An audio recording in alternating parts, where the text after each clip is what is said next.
আমি শারমিন রমা। শুরুতেই দেখে নেব আজ কি থাকছে। কোনোভাবেই ইসরায়েলের হয়ে ইরানের বিরুদ্ধে যুদ্ধ করতে চায় না মার্কিনিরা, প্রতিবাদ জানিয়ে সাবেক সেনার ধস্তাধস্তি। ইসরায়েল যুক্তরাষ্ট্রের জন্য নরকের দরজা খুলে রাখা হয়েছে, হুঁশিয়ারি তেহরানে, প্রয়োজনে সর্বশক্তি দিয়ে ঝাঁপিয়ে পড়ার বার্তা। যুদ্ধে সরাসরি ইরানের পক্ষে অবস্থান নিল ইরাক, কোনোভাবেই তাদের ভূখণ্ড ব্যবহার করে তেহরানে হামলা চালাতে দেবে না বাগদাদ, স্পষ্ট বার্তা প্রধানমন্ত্রী শিয়াল সুদানির। ইরানের কবজায় হরমুজ প্রণালী, আটকা অন্তত 2 শতাধিক তেলের ট্যাঙ্কার, হু হু করে বাড়ছে দাম, টালমাটাল ইউরোপের বাজার। ইরান ইসরায়েল যুদ্ধে নতুন উত্তেজনা, ফ্রান্সের পর এবার মধ্যপ্রাচ্যে সামরিক সরঞ্জাম পাঠাচ্ছে অস্ট্রেলিয়া, আলোচনায় তৃতীয় বিশ্বযুদ্ধ। মধ্যপ্রাচ্যের দীর্ঘদিনের উত্তেজনা এবার বিশ্ব অর্থনীতির সবচেয়ে গুরুত্বপূর্ণ সমুদ্রপথ হরমুজ প্রণালীকে ঘিরে সরাসরি সংঘাতে রূপ নিয়েছে। ইরানের সর্বোচ্চ নেতা আয়াতুল্লাহ আলী খামেনির মৃত্যুর পর যুক্তরাষ্ট্র ও ইসরায়েলের সঙ্গে তেহরানের সংঘাত দ্রুত তীব্র আকার ধারণ করেছে। তবে কৌশলগত এই জলপথকে নিজেদের ট্রুপের তাস হিসেবে ব্যবহার করে হরমুজ প্রণালী কার্যত বন্ধ করে দিয়েছে ইরান। ফলে বৈশ্বিক তেল সরবরাহের অন্যতম প্রধান এই রুটে ট্যাঙ্কার চলাচল প্রায় 90% কমে গেছে এবং বিশ্ববাজারে তেল গ্যাসের দাম দ্রুত বাড়তে শুরু করেছে। সংঘাত ইতিমধ্যেই সরাসরি সামরিক রূপ নিয়েছে।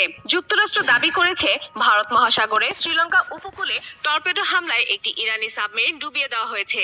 এতে অন্তত 87 জন নিহত হয়েছেন। একই সঙ্গে গত 5 দিনে ইরানের 2000-এর বেশি লক্ষ্যবস্তুতে হামলা চালিয়েছে যুক্তরাষ্ট্র, যেখানে প্রায় 200 যুদ্ধবিমান ও 5000-এর বেশি সেনা অংশ নিয়েছে। ইসরায়েলও জানিয়েছে সংঘাত শুরু হওয়ার পর থেকে তারা ইরানে 5000-এর বেশি বোমা ফেলেছে। হোয়াইট হাউসের দাবি খুব শীঘ্রই ইরানের আকাশসীমা পুরোপুরি মার্কিন নিয়ন্ত্রণে চলে আসবে।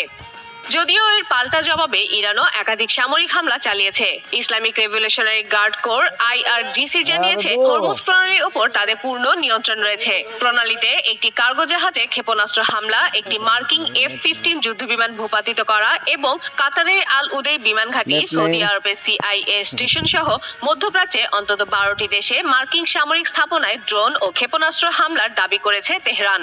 অন্যদিকে সংঘাত ঘিরে বিশ্ব শক্তিগুলো স্পষ্ট অবস্থান নিতে শুরু করেছে। ফ্রান্স ভূমধ্যসাগরে বিমানবাহী রণতরী চার্লস ডি গল মোতায়েন করেছে। সংযুক্ত আরব আমিরাত জানিয়েছে তারা ইরানের 3টি ক্ষেপণাস্ত্র ও 121টি ড্রোন ভূপাতিত করেছে। চীন ও রাশিয়া যুক্তরাষ্ট্র ইসরায়েলি হামলার কড়া সমালোচনা করে হরমুজ প্রণালীতে নিরাপত্তা বাণিজ্য চলাচল নিশ্চিত করার আহ্বান জানিয়েছেন। রাশিয়ার পররাষ্ট্রমন্ত্রী সের্গেই ল্যাভরভ এই হামলার যৌক্তিকতা নিয়ে প্রশ্ন তুলেছেন। তিনি সতর্ক করে বলেছেন, মধ্যপ্রাচ্যের এই সংঘাত পরিস্থিতি ও পারমাণবিক ইস্যুকে নিয়ন্ত্রণের বাইরে নিয়ে যেতে পারে।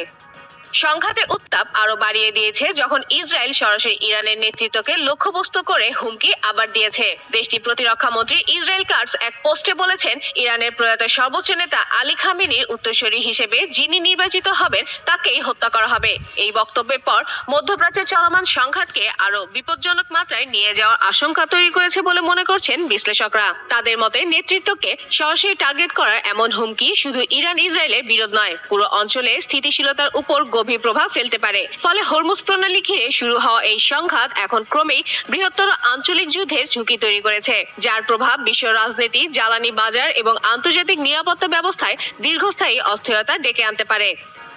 ইরানের সঙ্গে যুক্তরাষ্ট্র ও ইসরায়েলের চলমান সংঘাতের মধ্যে হরমুজ প্রণালী কার্যত বন্ধ হয়ে যাওয়ায় পারস্য উপসাগরে প্রায় 200টি তেলের ট্যাঙ্কার আটকে পড়েছে। বিবিসি এক প্রতিবেদনে এই তথ্য জানানো হয়। প্রতিবেদনে বলা হয়, বিশ্বে অন্যতম গুরুত্বপূর্ণ তেল পরিবহন পথটি নিরাপদ কিনা তা নিশ্চিত হওয়ার অপেক্ষায় রয়েছে জাহাজটির মালিক ও অপারেটররা।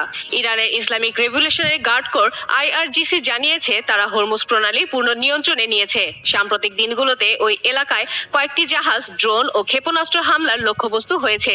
বিবিসির তথ্য অনুযায়ী সেখানে অন্তত 60টি সুপার ট্যাঙ্কার আটকে রয়েছে, যা বৈশ্বিক বহরের প্রায় 8%। এই পরিস্থিতির প্রভাবে ব্র্যান্ড ক্রুড তেলের দাম ব্যারেল প্রতি $80 উপরে উঠেছে। বিশ্লেষকদের মতে হরমুজ প্রণালী দিয়ে প্রতিদিন গড়ে 20 মিলিয়নের বেশি ব্যারেল তেল ও জ্বালানি পরিবহন হয়। ফলে এই পথ বন্ধ থাকলে বৈশ্বিক জ্বালানি বাজারে বড় ধরনের প্রভাব পড়তে পারে।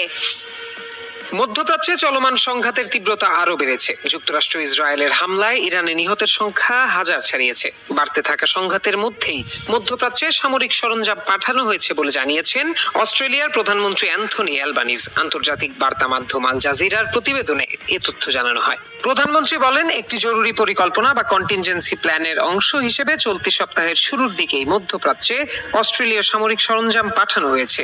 ওই অঞ্চলে 6টি ক্রাইসিস রেসপন্স টিম পাঠানো হয়েছে বলেও জানান তিনি। এছাড়াও মধ্যপ্রাচ্যে 2টি সামরিক উড়োজাহাজ পাঠানোর কথা জানিয়েছে অস্ট্রেলীয় সংবাদ মাধ্যম SBS নিউজ।